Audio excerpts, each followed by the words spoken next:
Hola, ¿qué tal? El vídeo de hoy vamos a hablar sobre la preeclampsia en el embarazo. Es un tema que me habéis pedido un montón y que lo tenéis aquí mismo, dentro vídeo.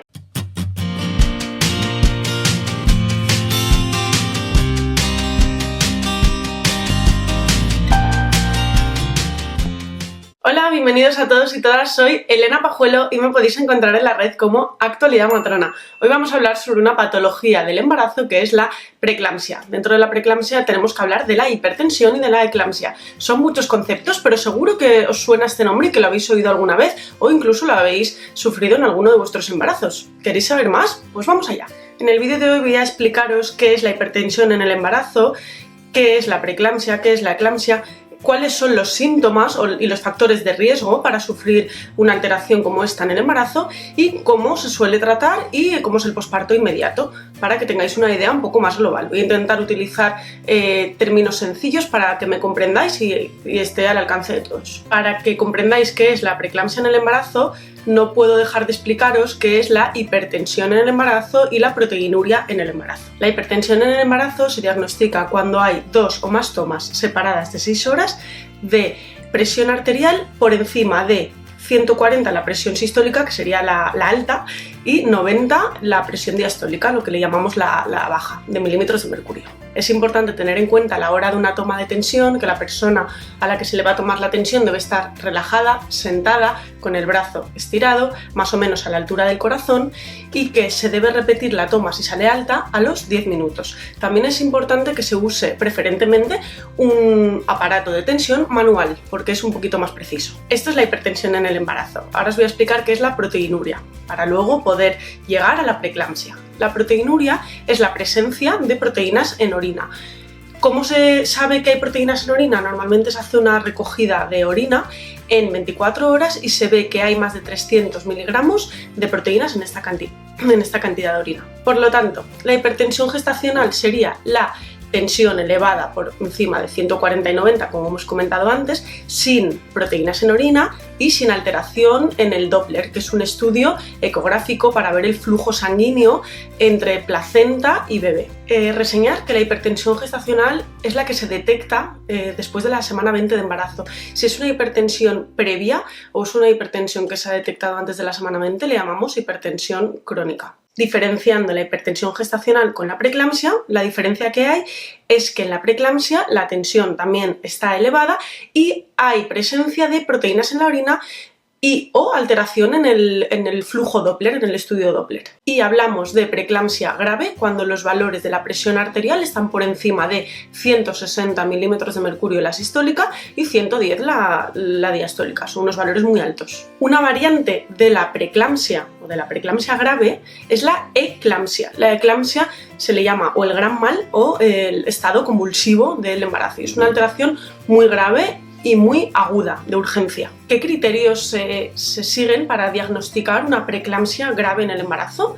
Pues el primero, como hemos dicho antes, una tensión elevada por encima de 160 la sistólica y 110 la diastólica, en 2 determinaciones separadas 6 horas. La siguiente, la proteinuria, que haya más de 2 gramos en orina de 24 horas.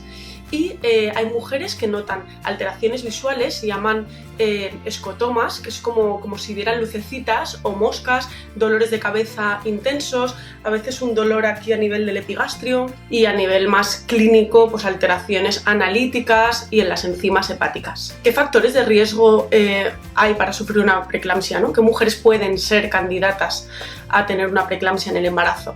Bueno, mujeres obesas, mujeres que tienen antecedentes familiares de preeclampsia o eclampsia, que haya una hipertensión crónica también es un factor de riesgo y que haya una preeclampsia previa en gestaciones anteriores. No significa que se vaya a repetir, pero es un factor de riesgo para volverla a sufrir en futuros embarazos. Otros factores de riesgo puede ser una diabetes mellitus, una gestación múltiple o alteraciones renales. En las personas con factores de riesgo que puedan favorecer que haya una preeclampsia en el embarazo, está demostrado con un nivel de evidencia A que la aspirina a bajas dosis, el ácido acetil salicílico, desde la semana 12 hasta el final de la gestación, puede disminuir hasta un 21% la mortalidad perinatal. Por lo tanto, si hay algún factor de riesgo para una preeclampsia en el embarazo, el ginecólogo o la ginecóloga valorará si la mujer se puede beneficiar de la aspirina infantil, del Adiro, para disminuir los problemas durante el embarazo relacionados con la preeclampsia. En cuanto al tratamiento de la hipertensión o de la preeclampsia en el embarazo,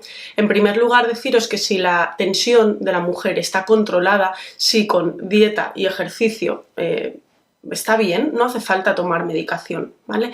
En un principio la dieta que dan a las mujeres es una dieta libre, es decir, no hay restricción ni de sal ni de ciertos alimentos. Pero si los valores de la presión arterial a lo largo del día son muy variables o están siempre por encima de 160 y 110, sí que se va a valorar un tratamiento farmacológico. Y en este caso, el tratamiento farmacológico de elección es el labetalol. Comercialmente se conoce como Trandate. Y cuando hay una preeclampsia grave, el tratamiento es un ingreso hospitalario. Hay que monitorizar al bebé y a la madre para ver que haya un bienestar fetal y para poder regular las cifras de tensión de la madre. Hay que hacer un control estricto, analítico y de diuresis de la madre. Si en el ingreso hospitalario no se consigue normalizar las cifras de tensión con la medicación, si hay riesgos de pérdida de bienestar fetal, es decir, si el bebé no está bien o si la madre tiene algún problema agudo, la finalización del embarazo es la solución a una preeclampsia grave. Si la gestación es a término, se va a finalizar la gestación, normalmente la vía de elección va a ser la vía vaginal, y si la gestación es de menos de 34 semanas, se va a administrar a la madre unos corticoides para que los pulmones del bebé maduren y tengan los menos problemas posibles al nacer. Estamos hablando todo el rato de la madre, ¿no?, durante la preeclampsia, pero ¿cómo le afecta al bebé que la madre tenga una preeclampsia en el embarazo? Pues bueno, al bebé al final le llega menos oxígeno y menos sangre a través de la placenta y por lo tanto menos nutrientes. Y esto se va a traducir seguramente en un peso más bajo al nacer. ¿Y qué pasa en el posparto inmediato? Pues en el posparto inmediato es muy importante tener las cifras de tensión controladas por debajo de 140 y 90, la alta y la baja. Hay que tener un control estricto de líquidos, de lo que bebe la mujer y de lo que sale. Y normalmente las tensiones se van a ir normalizando a lo largo de las semanas, aunque es posible que necesite en los primeros días o semanas un tratamiento oral hipotensor. Como veis, he hablado durante todo este rato de generalidades y no me he querido meter demasiado en materia y demasiado en temas médicos, porque además cada caso es diferente y según si es una preeclampsia grave o una hipertensión o un síndrome de HELLP, que no hemos hablado de él, pero es una alteración grave de la preeclampsia, pues actúa de manera diferente. Simplemente os he querido mostrar lo que es cada cosa y cómo se debe actuar en cada situación. Y os explico todo esto desde mi punto de vista como matrona, pero respecto a tratamientos médicos siempre os tiene que informar, diagnosticar y tratar el ginecólogo o la ginecóloga. Espero que os haya gustado mucho, suscríbete al canal si todavía no lo has hecho, comparte este vídeo para que llegue mucha gente y nos vemos en el siguiente. ¡Hasta luego!